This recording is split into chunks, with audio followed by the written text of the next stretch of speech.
Los problemas de índole fitosanitarios son muy comunes y de gran importancia en los viveros forestales, ya que afectan a la planta en todas sus fases de producción, desde el almacenamiento de semillas hasta en la planta en desarrollo y producción de frutos. Es por esto que en este video abordaremos el tema de las principales plagas que afectan a las plántulas de Pinus pseudostrobus en los viveros forestales en México. Pinus pseudostrobus es un excelente productor de resina. Es ampliamente explotado en los estados del centro y sur del país. La madera es de buena calidad, se usa en un aserrío, triplay, chapa para cajas de empaque, molduras, construcción, fabricación de ventanas y muebles finos, artesanías, ebanistería y pulpa para papel. Hongos. Las enfermedades que más comúnmente atacan a las plántulas de pinos en vivero son producidas por hongos. Se dan en los primeros meses de vida del plantín y los síntomas se observan en grupos de plantas y muy raramente en plantas aisladas. Cuando la planta se enferma, es decir, cuando la sintomatología se manifiesta, ya no se puede curar, pero con determinadas prácticas puede evitar que el ataque continúe a otras plantas. La enfermedad más conocida es el mal de los almácigos o comúnmente llamada Dampinov.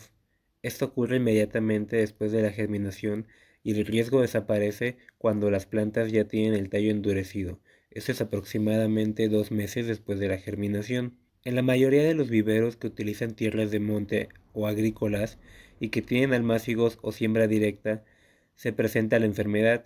Esta es causada principalmente por los hongos de los géneros Pythium, Rhizotocnia y Fusarium. La enfermedad puede identificarse fácilmente al observarse plantas volcadas, manteniendo al principio sus cotiledones todavía frescos y turgentes. Para el manejo de esta enfermedad se recomienda el uso de tricoderma como inhibidor de los 3 géneros. Se puede aplicar en el fertirriego de 12 a 25 ml por litro. Filiolista, otro género considerado como plaga. Estos hongos causan manchas en las hojas. Las manchas foliares tienen un área central oscura, aunque algunos casos tienen en el centro de color claro. Manejo Filosticta. Es recomendable tener un manejo adecuado, cuidar la densidad necesaria para tener buena aireación, así como hacer monitoreos frecuentes para detectar su incidencia. En cuanto se observan los primeros síntomas, se recomienda el uso de clorotalonil o propiconazol. Roya cronartium. Este género de hongo causa brotes de crecimiento y en ramillas tumores alargados, de 1 a 5 centímetros de longitud, con la corteza hinchada. Las acículas adquieren una coloración violácea y quedan reducidas en tamaño. Para el manejo de Roya cronartium es necesaria la supresión de infecciones en el vivero y se pueden usar fungicidas especiales contra rollas y se sugiere el uso de triadimefón. También existe una amplia variedad de especies de insectos categorizados como plaga en viveros forestales. Estos causan daños físicos a la planta y actúan como vectores para la entrada de hongos entomopatógenos. Uno de ellos es la mosca fungosa. La alimentación de la larva causa la muerte de las plántulas o permite la entrada de hongos que causan la pudrición del tipo de Dampinov, lesión en el cuello de la planta y las raíces con galerías superficiales que causan pudriciones. La lesión de la larva causa síntomas de marchitamiento, pérdida de vigor y caída de las hojas. En México se tienen reportes de infestaciones severas en los viveros de Jalisco y en un vivero del Estado de México. En otros son plagas de gran importancia económica. El uso de Bacillus thuringiensis variedad-rillensis es una opción interesante, aunque con limitaciones, ya que las bacterias solo son ingeridas por la larva sin causarles daño a los adultos, pupas o huevos, por lo que se requiere de aplicaciones repetidas. Otra alternativa es mediante insecticidas químicos del tipo diazinon o deltrametrina. Gallina ciega o Victoria sp. Los insectos llamados gallinas ciegas son conocidos ampliamente por la mayoría de los viveristas del país. Los problemas que causan en las plantas son fácilmente detectables y de gran importancia, aunque su frecuencia no se combaten apropiadamente. Las larvas emergen de los huevecillos y se alimentan de las raíces durante un periodo de 200 a 290 días. Pasan por tres instarates y este último instar puede ser alimentar de raíces más gruesas o incluso de las raíces principales.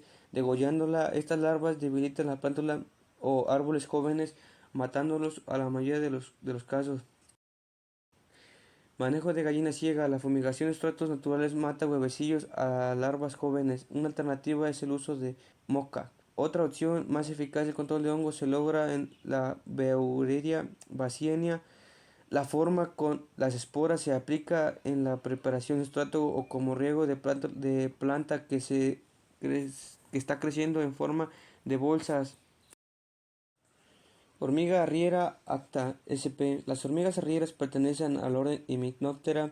Viven en todo el país, principalmente en regiones tropicales y en altiplano. Son de gran importancia en el vivero y en las plantaciones. Las hormigas obreras recolectoras salen de sus nidos en filas, se dirigen hacia los árboles, suben por el tallo y ramas hasta la copa y con sus mandíbulas cortan y transportan porciones circulares de hojas que introducen en el nido. Sobre ese follaje se desarrolla el hongo en el cual se alimenta toda la colonia. Dentro de los métodos de control, el uso de insecticidas es el que proporciona una acción más rápida y efectiva para disminuir las poblaciones de hormigas cortadoras de hoja, por lo que es recomendable aplicar el servo hormiguicida a base de sulfluramida, en dosis de 10 a 20 gramos por cada boca de hormiguero, aplicando en forma circular a una distancia de 15 centímetros de la entrada y en forma lineal en las rutas de forrajeo en dosis de 10 a 15 gramos por metro lineal.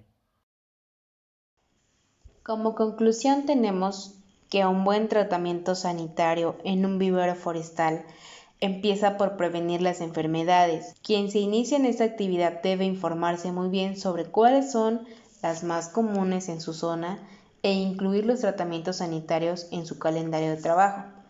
En caso de aparición de síntomas desconocidos, se deben realizar las consultas inmediatamente. También es muy importante saber detectar a tiempo cualquier plaga o patógeno que estén presentes en la planta, para así tener un resultado y un manejo más eficiente, previniendo su propagación a las demás plantas aledañas y así reducir costos de insumos y trabajo para su prevención y manejo.